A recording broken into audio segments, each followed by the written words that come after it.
Bonjour à toutes et à tous. Dans cette vidéo, on va aborder ce qui pourrait être l'un des plus gros problèmes que rencontre Ethereum actuellement. Comme vous pouvez le voir à l'écran, vous avez tous les plus gros protocoles qui sont triés par TVL, par Total Value Locked, c'est-à-dire là où il y a plus de valeur dans les smart contracts. Et comme on peut le voir, le numéro 1 en termes de TVL est Lido Finance avec 14 milliards de TVL. C'est-à-dire qu'il y a 14 milliards d'équivalents en dollars, donc sûrement en Ether, mais là en l'occurrence le chiffre est donné en dollars, dans les smart contracts de Lido Finance. On va voir dans cette vidéo ce que c'est que ce projet, pourquoi il est si bien coté et pourquoi il est tout simplement le plus utilisé, et aussi les problèmes qui pourraient avoir un impact sur le réseau Ethereum.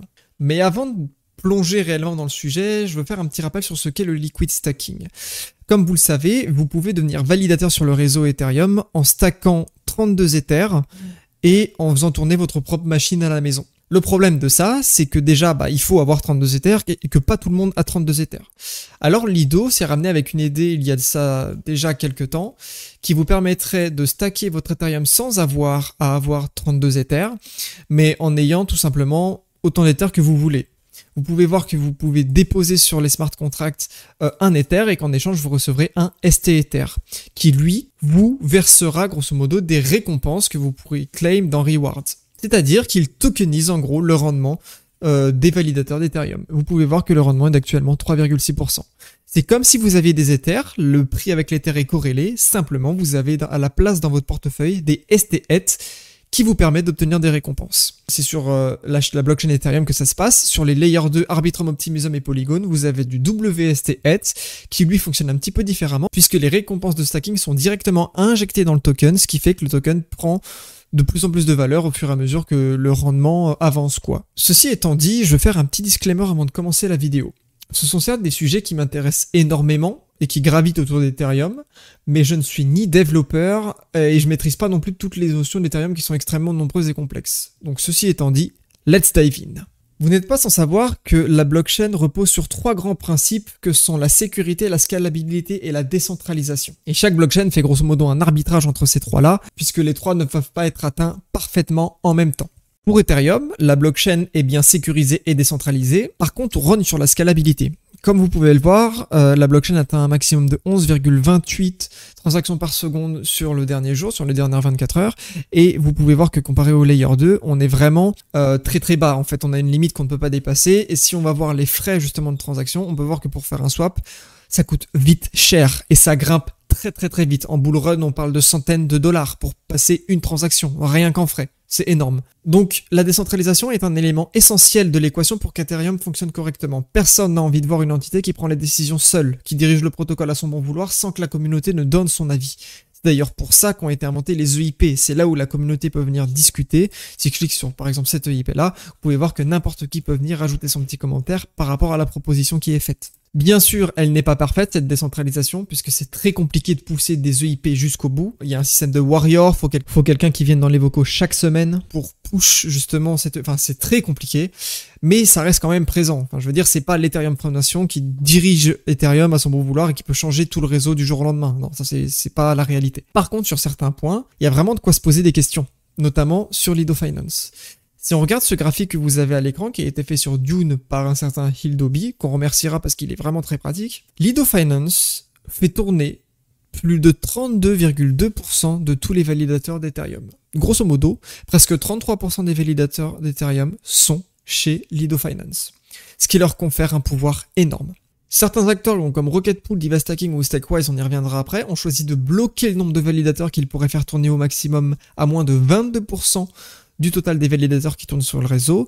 Et pourquoi ce chiffre? Parce que justement avec plus de 22%, on peut stopper la finalisation des blocs sur la blockchain Ethereum. Ce qui est quand même problématique.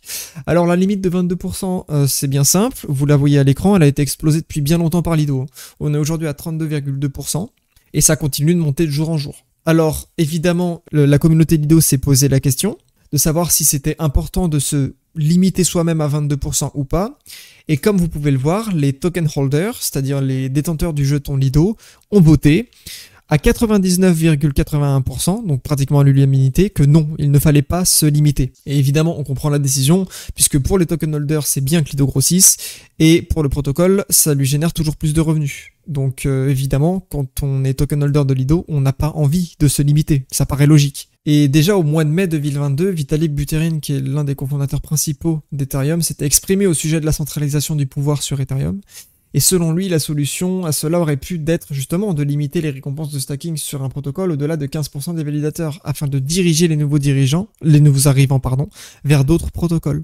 Justement, on va y venir.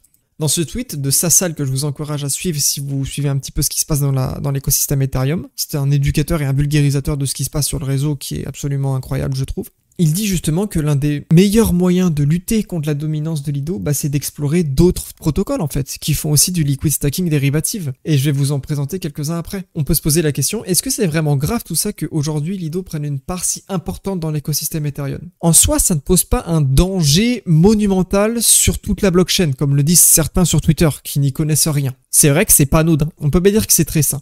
Comme je l'ai déjà dit, les validateurs de Lido, s'ils décidaient de se mettre d'accord, pourraient stopper la finalisation des blocs sur Ethereum, et c'est ça le risque majeur. Mais déjà, ils n'ont aucune raison économique de le faire, ils gagneraient pas d'argent pour faire ça, et en plus, ils en perdraient plutôt qu'autre chose, puisqu'ils se feraient slasher par le réseau, et perdraient plus d'argent au fur et à mesure qu'ils attaquent de plus en plus. Donc c'est vraiment pas dans leur intérêt. Mais comme vous le savez, c'est pas indispensable qu'il y ait un intérêt pour que ce soit fait. Donc voilà. De poids, de mesure, quoi. Et donc la principale solution pour lutter contre tout ça, c'est tout simplement de soutenir d'autres projets qui travaillent sur du liquid stacking. Donc là, vous en avez quelques-uns à l'écran qui nous sont donnés par Superfizz, qui est un core contributeur et un researcher dans l'écosystème Ethereum, avec notamment Rocket Pool, Stakewise, Tether Labs ou encore Divastacking, qui lui m'intéresse particulièrement. Alors c'est bien beau, mais pourquoi Lido prend tant de parts de marché? Tout simplement parce que les autres ne rivalisent pas avec Lido. Si on regarde par exemple Rocket Pool, on va sur leur site, on va tout de suite voir pourquoi Lido est au-dessus de Rocket Pool, puisque si on stack son Ether sur Rocket Pool, on obtient 3,21% de rendement, alors que si on va sur Lido, on est à 3,6%. Voilà pourquoi. En plus, le token de Lido est plus liquide, il permet d'interagir plus facilement dans la DeFi. Donc voilà, c'est pour ça que Lido prend aujourd'hui tant de parts de marché. En tout cas, si vous vous intéressez un petit peu à la technologie blockchain et à ce qui se cache sous les racines d'Ethereum, je vous encourage à creuser un petit peu ce sujet qui est vraiment passionnant. Et donnez-moi votre avis en commentaire si vous pensez que c'est un vrai risque, si vous pensez que ça aura un impact sur le prochain bull run, puisqu'il y a quelque chose que je n'ai pas mentionné aussi, mais là on parlait de la centralisation et de la décentralisation d'Ethereum. Lido, c'est plus de 22% c'est environ 30% je crois des Ethers stackés. Donc c'est vraiment énorme. Et tout ça repose en fait sur les smart contracts de Lido Finance. S'il y avait une erreur dans les smart contracts qui venait à être trouvée par des hackers, en vrai les gars, on serait vraiment dans la merde. Hein. Pour dire les choses clairement, qu'on ait des STET ou qu'on n'ait pas des STET, on serait tous dans la merde parce que 30% des Ethers, s'ils venaient de se faire hacker, ce serait monumental, ce serait énorme. Donc bon, ceci étant dit, donnez-moi votre avis en commentaire si vous pensez que Lido Finance représente aujourd'hui un réel signe noir et un gros risque pour le marché crypto et Ethereum plus spécifiquement. En tout cas, j'espère que cette vidéo vous a plu et moi je vous dis à bientôt pour une prochaine vidéo.